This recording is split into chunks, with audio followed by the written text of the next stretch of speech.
তো এই নিয়ে আজকে আমাদের আলোচনা, এবং আজকে কি তার প্রাসঙ্গিকতা কতটা।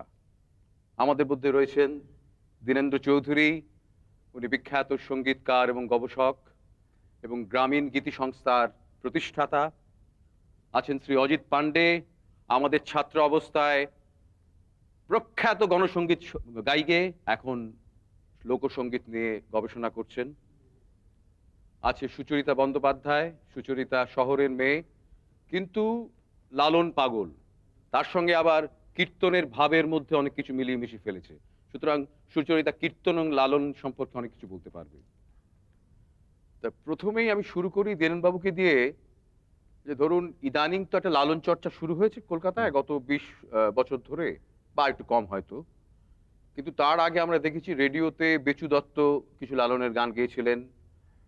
এছাড়াও আরো অন্যান্য জায়গায় লালনের গান গাওয়া হতো। তাছাড়া বাংলার মাঠে ঘাটে কুষ্টিয়া থেকে শুরু করে সর্বত্রই লালন গীতি হতো। তো এই সম্পর্কে আপনি যদি সংক্ষিপ্ত একটা আমাদের শ্রোতাদের ধারণা দেন। যে চর্চা, লালন চর্চা বাংলায় যেভাবে হতো সেটা বিক্ষিপ্তভাবে। আকাশবাণীতে কোনো কোনো শিল্পী গাইতেন যারা সাধারণত বাইরে থেকে আসতেন, মফস্বল থেকে। তখন আলাদাভাবে আইডেন্টিফাইড হওয়ার সুযোগ ছিল না লালনের। ওই বাউল গানের মধ্যেই লালনের গান ঢুকে যেত। তা আকাশবাণীর রম্যগীতি বলে একটা বাংলা গানের একটা অভিনব ব্যাপার হয়েছিল এককালে, আপনারা জানেন। খুবই জনপ্রিয় হয়েছিল। হ্যাঁ, খুব জনপ্রিয় হয়েছিল, একদম নতুন অন্যরকম একটা বাংলা গানের চেহারা বদলে দেওয়ার একটা প্রচেষ্টা ছিল। ওইখানেই তার হোতা ছিলেন জ্ঞানপ্রকাশ ঘোষ। শ্রদ্ধেয় জ্ঞানদা তাতে কিছু রেকর্ড করে রাখেন। বেচু দত্ত আপনি বলেছেন, বদ হাওয়া লেগে খাঁচায় পাখি কখন উড়ে যায়, লালনের বিখ্যাত গানটা আধুনিক গানের শিল্পীকে দিয়ে কিন্তু করালেন। কিন্তু সেই সুরটা কি মানে প্রাচীন সুরে গাওয়া হতো বা না? আমার মনে হয় সেই সুরটার ট্রেনার ছিলেন সম্ভবত তারাবদল লাহিড়ী মশাই, গানটা ট্রেনিং করেছিলেন। মনীন্দ্র দাস আরেকটা রেকর্ড করেছিলেন রম্যগীতিতে, কি চমৎকার ফল গো গুরু গাছেতে ধরে, এরকম কথাবার্তা ছিল। জ্ঞানদা নিজেও না জেনে মোজনা পিরিতে এই গানটি বাংলা এবং হিন্দি অনুবাদ করেছিলেন দীপনারায়ণ মিঠুলিয়া। জ্ঞান বিনা প্রীত না ধরে, এই গানগুলো আকাশবাণীতে বাজতো আর কি। এর থেকে লোকের কিছুটা আগ্রহ সঞ্চার হয় এবং লালন আস্তে আস্তে আইডেন্টিফাইড হতে আরম্ভ হন, আলাদাভাবে স্বাতন্ত্র নিয়ে আমাদের সামনে আসেন। এই ফকিরি এই ধর্ম প্রচার করতে তিনি মৌলবাদের আক্রান্ত হয়েছিলেন, এমন ইতিহাস প্রমাণ আছে পশ্চিমবাংলায়। ওনার পর খুব অত্যাচার করেছিলেন মৌলবাদ এই ফকির ধর্মটাকে প্রচার করতে। ফকির ধর্মটা বুঝতে গেলে ওনারা জাতি ধর্ম মানেন না। লালন ফকিরের যে ঘরানি বা আমাদের যে ফকিরের যে কাজ, সেটার পর আমরা কাজ করি। আমরা জাতি ধর্মকে বিশ্বাস করি না, আমরা মানুষকে ভালোবাসি। ফকির আলাদা, বাউল আলাদা। বাউল ব্যাপারটা প্রেম, ভালোবাসা, প্রীতি, মানুষকে তার আদর্শ দিয়ে আমার কাছে নিয়ে আসা, তার মানে যে মহতের পথ দিয়ে তাকে ভালোবেসে আমার কাছে নিয়ে আসা, তার অন্যান্য মানে কুপথ থেকে সুপথা নিয়ে আসা, এটাই বাউলের কর্তব্য। তো সেই হিসেবে আমরা এই বাউল গানগুলো করি, লালনের পথ করি, লালনের পদই বাউল। কিন্তু তার আগেও তো লালন চর্চা করে গেছেন রবীন্দ্রনাথ। সেই হলো শুরু। রবীন্দ্রনাথ যখন করেছিলেন তারপরে কিছুটা মিসলিঙ্কড হয়ে গেছিল। উনি ধরুন 1931 আমরা তো জানি রিলিজিয়ন অফ মেন বক্তৃতামালায় অক্সফোর্ড ইউনিভার্সিটি থেকে ওনাকে ডেকেছিল। তখন উনি লালন, ফকির, হাসন রাজা, গগন হরকরা প্রমুখ বাংলার বাউলদের নিয়ে আসেন, বিশ্ব সভাতে পরিচিত করেন আর কি। তারপরে প্রবাসী পত্রিকায় ধারাবাহিকভাবেই লালনের গান প্রকাশিত হয়েছিল।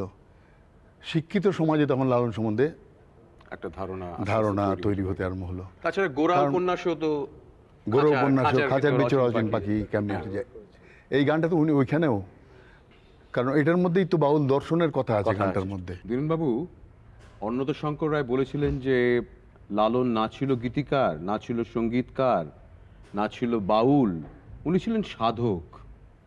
এই সম্পর্কে আপনার কি মনে হয়? সাধক তো বটে, কিন্তু মূলত বাউল সাধক হলেও একটা সমন্বয় প্রক্রিয়া লালন ফকিরের মধ্যে কাজ করেছে। যেখানে ধরুন মুর্শিদি, মারফতি, ফকিরি, দরবেশি সব রকম ব্যাপারই আছে, আবার সমাজ সংস্কারমূলক সোশ্যাল রিফরমেশনের ব্যাপারও রয়েছে। সেদিক থেকে লালন একটা অন্য পথের পথিক, মানে অদ্ভুত অন্য একটা প্রজ্ঞা। হ্যাঁ, অন্য প্রজ্ঞা, অন্য পথের পথিক। এবং এই কথা বোঝাতে গেলে তো একটা আউটকাম চাই। তার আউটকাম ঘটেছিল গানের মধ্যে দিয়ে। কেউ হয়তো সাহিত্য সৃষ্টি করতেন, কেউ হয়তো গান সৃষ্টি করে, লালন গানের মধ্যে দিয়ে প্রকাশ করেছেন। লালনের গানের মধ্যে আবার পদাবলী কীর্তনও এসে গেছে। তার কারণ এখানে যদি আমরা ধরি যে লালন শাহ যেটা প্রচার করার চেষ্টা করেছিলেন, মানুষকে ভালোবাসো, মানুষের কল্যাণ করো, সম্প্রীতি আনো, চৈতন্যদেবও তাই চেয়েছিলেন। তা তোমাকে কিছু শুনতে চাই, মানে লালনের ভীষণ, মানে দুটো এত কাছাকাছি মিল, আমি তার একটু মানে গিয়ে শোনাচ্ছি। লোকায়ত শিল্পের কাছে যদি না যাওয়া যায় তাহলে হয় না, সমাজকে বোঝা যায় না, সৃষ্টিকে রূপ দেওয়া যায় না। মানে রবীন্দ্রনাথ যেরকম ঠাকুরমার ঝুলির দক্ষিণবাবুর লেখার ইন্ট্রোডাকশনের দারুণ কথা বলেছিলেন ভূমিকাতে, যে আমি যেটা পাইনি সেটা দক্ষিণবাবু পেয়েছেন। কারণ আমাদের খালে বিলে নদীতে যে গল্প লুকিয়েছিল সেটা তিনি তুলে এনে উপহার দিয়েছেন শিশুদের জন্য। তো আপনাকে যেতেই হবে লোকায়তের কাছে। হ্যাঁ, ঠিক তাই আর কি। যেমন করে তৃষ্ণার্ত মানুষ জল খোঁজে, তেমনি করে যেতে হবে, নইলে সৃষ্টি হবে না। আচ্ছা অজিতবাবু, কি ধরনের সামাজিক উপাদান আপনাকে লালনের প্রতি আকৃষ্ট করেছিল? হ্যাঁ, আসলে ব্যাপারটা হচ্ছে কি জানেন, যে আমি লালনের গানে আমি মনে করছি যে লালন সমকালের আধুনিক চৈতন্য। লালনের গানে আসলে আমি তিনটি জিনিস পাই, সেটা হচ্ছে আত্মোপলব্ধি, সেলফ রিয়েলাইজেশন, আত্মশুদ্ধি, সেলফ রেকটিফিকেশন, এবং আত্মসতর্কীকরণ, সাবধান,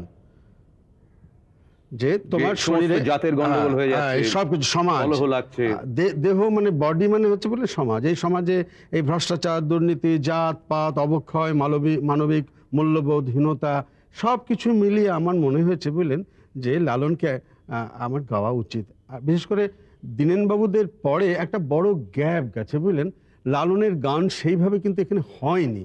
লালনের উপরে তত্ত্বকথা হয়েছে, গবেষণা হয়েছে, সবকিছু হয়েছে, তো লালনের গানগুলো কি হ্যাঁ গাইছে ওই দু একটা কণ্ঠস্বর তার।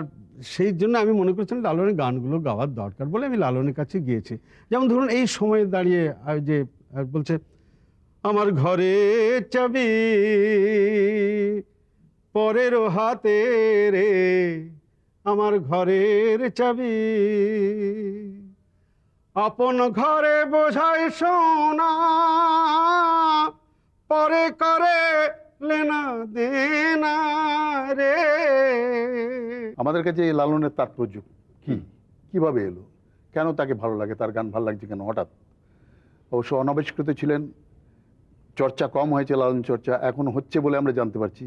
এবং ভেতরে প্রবেশ করে দেখছি যে অনেক বস্তু রয়েছে, যার মধ্যে বস্তু আছে তার কোনো ভবক্ষয় নেই, চিরকালীন চিরন্তন থেকে যাবে। এবং যার জন্য লালন কিন্তু অনেক চিরন্তন সুরকে ব্যবহার করেছে, যেমন ভৈরবীকে। ভৈরবী সুর তো ওইভাবে প্রচ্ছন্নভাবে রাগরাগিনী লুকিয়ে থাকে লোকসঙ্গীতে,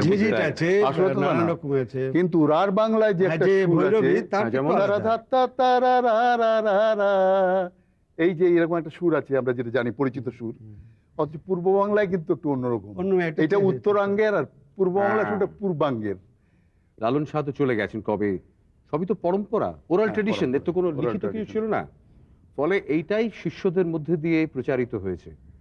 এবং আপনি হয়তো ভালো করে বলতে পারবেন যে কুষ্টিয়াতে লালনের যে আখড়া রয়েছে সেখান থেকে লালন একাডেমি করেছে। এই ধরনের একাডেমি কি আমাদের এখানে হওয়া প্রয়োজন? একাডেমি হওয়া প্রয়োজন আছে। একাডেমির কাজটা কি হবে? তারা লালনের অবলুপ্ত গানগুলো সংগ্রহ করবে, যথার্থ অনুশীলন কেন্দ্র করতে হবে, লোকে ট্রেন আপ করতে হবে, লোকাল আর্টিস্টদের ট্রেন আপ করতে হবে, করে যথার্থভাবে ঠিক ট্রু স্পিরিট এবং যাতে লাইভলি হয় সেইভাবে তাকে ডেমনস্ট্রেট করতে হবে ফাংশনে, সেই ব্যবস্থা করতে হবে একাডেমির। এটাই হচ্ছে ব্যাপার। আসলে আপনি চৈতন্য দেবী বলুন, লালন শাহই বলুন, বা কার্ল মার্ক্সই বলুন, যীশু খ্রিস্টই বলুন, আল্লাহই বলুন, যে চিন্তা এদের মধ্যে ছিল সেই চিন্তা থেকে আমরা মধ্যবিত্ত মানুষের দূরে চলে আসছি, নিম্ন বর্গের থেকে অনেক দূরে। ফলে কি হবে, আমরা তো আর ড্রয়িং রুমে বসে মানুষের সেবা করতে পারবো না। এবং এই গানগুলো শুনে মনে হয় যে এগুলিকে উৎস মনে হয় আর কি, পদাবলী সাহিত্য যেটা তৈরি হয়েছিল, বৈষ্ণব পদাবলী সাহিত্য বলা হয়, হ্যাঁ ঠিক তাই, মানে এর উৎসই কিন্তু এই ঘরের মানুষ করে ফেলা, দেবতা বা ভগবানকে ঘরের মানুষ করে ফেলা। রবীন্দ্রনাথ গোরাতে যে গানটি ব্যবহার করেছেন, গানটির মধ্যে যে কত রকমের উপাদান রয়েছে খাঁচার ভেতর অচিন পাখি, এটা একটু গাইলে বা আপনি বলতে পারবেন উপাদানগুলো কি ছিল? আমি ধরতে পারলে মন, গাও তুমি, আচ্ছা তুমি গাও। গান আপনি গান না। বিরাট উঁচু স্কেলে গাইছো, একটু উঁচু স্কেলে গাও গান দুজনে। ও আমি দিতাম পাখির পায় কেমনে আসে যায়। ওই দেখুন, এই গানের মধ্যে আমরা খুঁজে পাবো কুষ্টিয়া অঞ্চলের যে আঞ্চলিকতা আছে সুরের মধ্যে। হ্যাঁ, যেমন দেখুন ফিকির চাঁদ, কাঙাল হরিনাথ, হরিদিন তো গেল সন্ধ্যা হলো পার করো আমারে, এই স্ট্রাকচারটা আমরা পেয়ে যাচ্ছি। কাঙাল তো ডিসাইপল ছিলেন, ওনার ভক্ত ছিলেন লালন, হ্যাঁ। ডাইরেক্ট একদম হ্যাঁ। ডিসাইপল ছিলেন। এবং আপনার লালন নিয়ে তার মানে আসলে আলোচনার শেষ নেই, মানে আমাদের আরো অনুষ্ঠান করতে হবে, হ্যাঁ লালনের গান মানুষকে শোনাতে হবে এবং শুধু তত্ত্বকথা হবে না, গান শোনাতে হবে এবং এই সময় ঠিক প্রেক্ষিতে শোনাতে হবে। আচ্ছা, ধন্যবাদ। আজকের আসর আমাদের এখানেই শেষ। নমস্কার।